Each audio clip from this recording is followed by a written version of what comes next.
Muy buenas creadores de todo tipo, ya por fin llega el análisis en el que sacamos tips de escritura sobre el retorno del rey. Como bien sabéis, ya hay una saga de esto de la Comunidad del Anillo y otra de lo que serían las dos torres. Por esta ocasión, que ya se ha ido demorando, quizá más de la cuenta, toca el retorno del rey. Y si bien a lo mejor la Comunidad del Anillo fue grandecita, fueron creo que 5 vídeos. Y lo que sería las dos torres fueron como unos 4, no sé si me estaré equivocando. En esta ocasión creo que vamos a concluir con 2 vídeos, tan solo.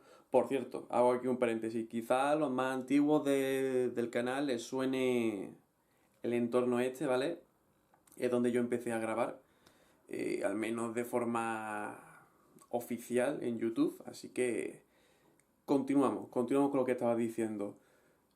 El tocho lo tengo aquí y lo voy a mostrar. Al igual que las dos partes anteriores, El Retorno del Rey está partida en un libro y en otro. Y en este vídeo vamos a hablar de lo que sería el primer libro, el que está enfocado en su mayoría en lo que sería pues la batalla de Pelennor y bueno, Gandalf, Aragorn, Merry, Pippin, así como en su mayoría. Es verdad que ya estoy con la segunda parte, con Frodo, Sam y lo que viene después, pero vamos a partirlo así. Vamos a concluir el Retorno del Rey con 2 vídeos y terminamos este gran proyecto bueno, que me ha molado especialmente. Así que vamos a entrar ya al grano y me gustaría hablar de Merry y Pippin. En la saga de vídeos de las dos torres, yo ya iba indicando que por primera vez iban tomando o cobrando un protagonismo que me estaba gustando y estaba viendo como, o estaba presentando como una estrategia, no sé si intencionada o no, pero suponiendo que fuera intencionada, de ya que en la Comunidad de Anillos son como 9, desde el momento en que se separasen, empezar a darle importancia a personajes que no la hubieran tenido antes. De esta manera jugando con un factor sorpresivo. Porque Merry y Pippin, aunque sí que es verdad, al principio la comunidad del anillo habían tenido su importancia, pero más que nada de guía para salir de las tierras de los hobbits, y luego habían caído en el relleno y en algún punto cómico de Pippin, y bueno, cuando llegaron a la parte de los Ents, eso ya fue como un cambio en los personajes que de buena primera quizás no hubieran despertado tanta... Si anteriormente no habían despertado tanto interés, en ese momento el interés fue enorme. Y ahora, en el Retorno del Rey, los han separado, otra estrategia más, intencionada o no intencionada. Yo aquí tan solo estoy analizando el esquema y se han llevado a unos con el ejército de Rohan y al otro, que sería en este caso Pippin, se lo han llevado a Minas Tirith. El caso es que creo que tiene como una doble función en el caso de que la raza hobbit, la raza mediana, que siempre ha sido considerado como una especie de criaturas muy poco conocidas, que quizá, bueno, sí, te hablan de ellas en lo que serían las historias fantasiosas dentro de este mundo fantástico que es la Tierra Media, pues imagínate que no son tan conocidas, pues vemos que están cobrando importancia en varios flancos de lo que sería esta gran guerra. Y encima con puestos de poder, tanto así que se ve un paralelismo. Si Merry es como el escudero de Theoden, Pippin sería como el sirviente en este caso, el padre de... No me acuerdo ahora del nombre, el padre de Boromir. Bueno, lo redirigimos aquí abajo en la caja de comentarios. Si te acuerdas, ponlo. El caso es que de esta manera vamos consiguiendo un protagonismo de forma escalonada y natural de lo que es los dos personajes, de lo que es la raza, de dar la perspectiva que no se había dado antes, de profundizar un poco de qué está pasando en este flanco, qué está pasando en este otro, la multifuncionalidad de la que suelo hablar a menudo o rutinariamente en el canal. Eso sí, a los que no se le han dado tanta importancia, en mi opinión, ha sido, y esto me ha chocado porque claro, yo vengo de las películas, ha sido a Gimli y a Legolas. Ha habido mucha importancia a Aragorn, lo cual sí, claro, tiene su sentido porque se va jugando con una trama cada vez más creciente en el que, bueno, puede aspirar al trono que por derecho se le debería de dar de Minas Tirith. Entonces eso conlleva una responsabilidad, un grado de protagonismo en la trama y tal. Pero creo que no se ha jugado del todo bien con Legolas y Gimli. Que claro, a lo mejor surge la pregunta de... Y claro, ¿qué iban a aportar realmente a la trama? ¿Tenían algo realmente que aportar en este fragmento, en ese periodo? Y a ver, realmente habría que analizarlo, pero yo creo que a la hora de crear una historia, si ahora mismo la trama que se ha presentado en El Retorno del Rey no le da tanta cabida a estos dos personajes, se debería de haber reformulado de alguna manera para que sí pudieran haberla tenido un poco más estos dos personajes. Sobre todo a lo mejor podría, en el tema de los paisajes, de los árboles, del ecosistema, incluso de los combates, Legolas habría podido tener mucha importancia en el aspecto de rastrear, de explorar a la hora de buscar a los no muertos. Quizá se podría haber exprimido un poquito más. Y Gimli, pues también a la hora del combate, como he dicho en el caso de Legolas, y bueno, la arquitectura que se van pudiendo encontrar. Sí que es verdad que me gustó el momento en el que un enano sentía miedo cuando se iba adentrando a la grieta, a la caverna esta de los no muertos. Y creo que eso estaba bien hecho. Sin embargo, eso fue como un paréntesis que tuvieron, porque claro, estaban hablando de Aragorn, era el momento de Aragorn, pues entonces ellos también tenían sus apariciones, y ya luego a lo mejor nos tenemos que ir pues casi a la conclusión. Yo creo que volvieron a tomar el protagonismo secundario cuando le quedaban al libro, a la primera parte del libro del Retorno del Rey, 30 páginas para terminar. Entonces, no sé, bueno, no sé. ¿Qué opináis vosotros de esto? Os lo dejo aquí de oportunidad para que la comentéis. Yéndonos un poco más en lo que sería el grado de protagonismo de los personajes, rescatamos a Eowyn, la cual ha cobrado una importancia que, bueno, pues acaba pues subiendo y estando por encima de muchos personajes que, bueno, que yo me esperaba que tuvieran. Y el caso es que Eowyn se ha convertido en uno de mis personajes favoritos. Voy a intentar callarme algunas cosas porque las indicaré en la segunda parte del Retorno del Rey, en el siguiente vídeo que haya, el cual, bueno, tiene también sus puntos buenos y puntos malos. Pero me gustaría...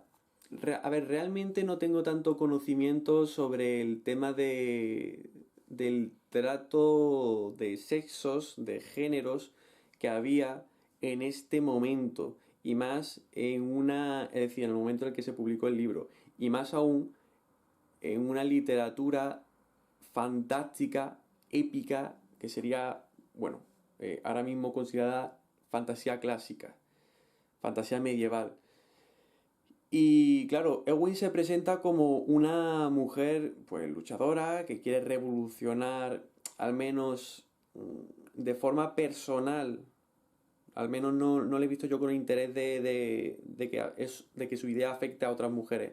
Pero sí, ella sí que quería ir a la guerra y sí que tiene frases muy importantes como tú lo que quieres es que esté pues en casa esperando a que vengan los héroes y llore yo por ellos, en plan, yo quiero luchar. Y eso sí que me moló. Y dije, bueno, pues algo que se adapta a estos tiempos e interesante.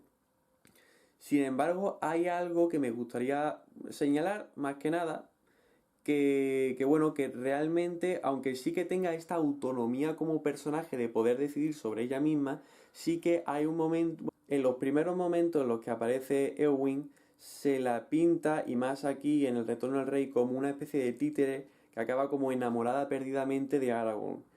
Y tanto así que parece que ella hará lo que él quiera. Y en el caso, menos más que Aragorn es como más caballero y bueno, separa un poco el tema ese. Entonces, es decir, de la protección de que ella no vaya a la guerra. Ese es como el papel que coge y cobra Aragorn en la conversación.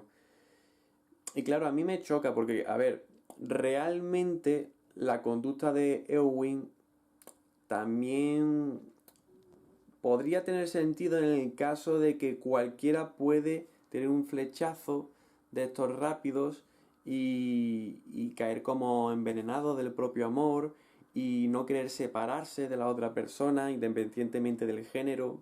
Quizás sean las propias reglas del mundo de la Tierra Media en la que uno puede acabar súper prendido de una persona de forma tan rápida. Entonces, no sé, me dio que pensar. Por una parte dije, hostia, quiere ir a la guerra, qué guay. Y por otra parte dije, hostia, ha caído prendida de Aragón en nada y menos. Y cada vez de forma más exponencial. Sobre el aspecto del inicio de lo que sería el retorno del rey. Y jugando, porque claro, se indica, se dice en la literatura actual que los inicios de las historias deben de enganchar. Y claro, ahora hay que hacerlo hay que hacerlo. Ahora no te puedo andar con chiquitas porque el grado de publicaciones que hay en el mundo editorial es grande. Y si quieres destacar, pues tienes que captar desde el primer momento. Anteriormente, en la época de Tolkien, incluso más para atrás, no había tanta competición, entonces tú podías saborear un poquito más y poderlo retardar. Entonces, la situación que he tenido yo con el inicio del Retorno del Rey es que, bueno, un primer capítulo ha sido de presentación de, a ver, lo tengo por aquí, de Pippin, otro ha sido de presentación de Aragorn, con la longitud y las descripciones que tienen todos los capítulos, y luego el tercer capítulo ha sido como del inicio de Merry, por así decirlo. Entonces, estamos hablando que a lo mejor han podido ser 30, 40 páginas, que ya sabéis la longitud con bueno, pues 40 líneas creo que contamos en uno de los primeros vídeos que podía ver por página. Fuente chiquitita. Entonces había avanzado ya realmente la historia y seguíamos la introducción. Fue realmente a partir del cuarto capítulo en el que yo ya empecé a engancharme porque ya empezó a arrancar. Y bueno, ya una vez eso, pues si sentaron las bases en esos tres primeros capítulos, ya luego fue una chulería porque creo que la batalla de Pelennor, que aborda muchos capítulos y el grueso de lo que sería la trama de la historia de este primer libro, pues flipante, en el aspecto de que las cosas están muy bien descritas, hay varios flancos, los flancos se desarrollan muy bien, las descripciones, claro, como ya todo está tan descrito, pues más o menos te es más fácil visualizarlo todo. Pero claro, con Tolkien la descripción es un arma de doble filo, porque ya os hablé en el Abismo de Helm que me lié un poquito. Y en Minas Tirith me pasó al principio, pero luego ya como se van repitiendo lo que son la estructura y todas estas cosas, pues ya luego te vas situando. Pero me ha pasado con las dos arquitecturas, tanto la de Minas Tirith como la del Abismo del Helm, que esa sí que me resultó muy matona. Hay un aspecto, porque claro, el tema de la coherencia en la historia es algo que se suele señalar siempre mucho. Y claro, eso también va hilado a las reglas que tengan el mundo y la sociedad. Quizás lo que sea coherente en tu historia, a lo mejor no es coherente en otra historia, porque la sociedad es de otra manera, la forma de narrar del mundo es más fantasiosa, quizás es menos realista, entonces hay como unos principios que por los que se rigen los personajes y la forma de actuar según la historia en la que estemos. Siempre teniendo una base que es la humana, luego hay un margen de conducta y de decisión que puede tener los personajes de dicha sociedad. Entonces, teniendo en cuenta esto, Denethor, ese era el nombre del padre de Boromir, si no me equivoco, Denethor o Benethor. El caso es que tiene el momento este de locura, ya llegando a su cúspide, en el que decide pues, acabar con todo, matarse y encima llevar a Faramir con él, lo cual es ya el pico del personaje. Y el caso es que se supone, bueno, no, es un hecho. Él dice que le da las riendas de la ciudad a Gandalf. Y yo me quedé en ese momento pensando, ¿no habría otra persona quizá más capacitada o con una lógica jerárquica dentro de Minas Tirith que fuera más adecuado que él. Que bueno, que sí, que estaba un poco ya demente en ese momento, que Gandalf tenía como méritos y encima estaba en ese momento enfrente, si no recuerdo mal.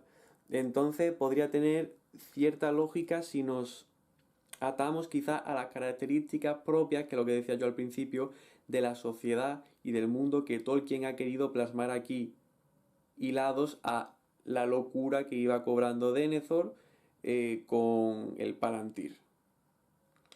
Podría salvarse por ahí, pero sin embargo, yo me quedé pensando, jerárquicamente, ¿quién está por debajo de este hombre? Bueno, sí, Faramir, pero ¿no habría quizá alguien más por ahí? Luego, el siguiente en el escalón. No hay nadie, en plan, ¿por qué realmente Gandalf, que no es muy bien aceptado por este rey? Y que lleva, ¿cuánto llevaba en ese entonces? ¿Una semana o un poquito más, un poquito menos dentro de la ciudad? No sé. El caso es que luego, a ver, por temas de trama, que Gandalf tuviera bajo su poder Minas Tirith fue muy efectivo para la guerra. Entonces, por temas de guión, muy bien. Pero la justificación, bueno, y luego a la hora de... Bueno, no, que me estoy yendo ya para el segundo libro. Bueno, la justificación, que me quedó un poco así. ¿Qué opináis vosotros? Hay algo que también me resultó interesante, que es lo de, bueno, si en la película Merrin reconoce en el primer momento a Eowyn cuando está vestida de soldado, haciéndose pasar por un hombre, en la película la reconoce en los primeros segundos. Sin embargo, Merrin en el libro no la reconoce hasta el final, que es cuando se quita el casco frente al rey de los Nazgûl. Que bueno, no hay ningún problema con ello. Sí, bueno, sí hay cierto problema. ¿Cómo es posible que a lo mejor Merry no sospechara más allá, ya que iba en el mismo caballo? A fin de cuentas, se tiraron varios días en el mismo caballo y bueno, ya había habido una escena anterior en la que habían visto a Eowyn, que creo que fue cuando llegaron al campamento, que lo tenían ahí los de Rohan, los Rohirrim, vieron a Eowyn ahí ya cortando un poco el bacalao y vestido un poco como de guerra. Y ya lo siguiente fue vestirse ya de soldado y embarcarse ahí. Habiendo ya Merry visto a Eowyn de soldado, me choca que no... Bueno, el soldado con una vestimenta militar. Me ha chocado que no la reconozca hasta el último momento. Por eso, y vuelvo a redirigirlo un poco lo que estaba diciendo de Denethor, con la decisión que le dio a Gandalf de otorgarle la llave de la ciudad, vamos a decirlo así. Parece, no sé, lo vi como más cuestiones de guión. Y aquí voy a decir algo que dije en los primeros capítulos. Realmente me resulta raro indicar estas cosas porque yo a fin de cuentas soy un escritor novato y Tolkien es el padre de la fantasía actual, de la fantasía moderna. Entonces, no sé, yo voy aquí soltando cosillas desde el mayor de los respetos y vosotros abajo en la caja de comentarios pues me vais diciendo lo que sea para, pues, para favorecer lo que es la retroalimentación y el análisis de lo que sería esta historia. Continuando en la escena en la que Eowyn está como luchando con el rey de los Nazgûl, ahí también está Merry, que tiene, y me pareció fantástico, su papel de herir a este rey. Hay un momento en el que Tolkien, el narrador, hace una pequeña frase súper simple, pero que me pareció súper guay, porque tiene un vocabulario básico, pero transmite mucho.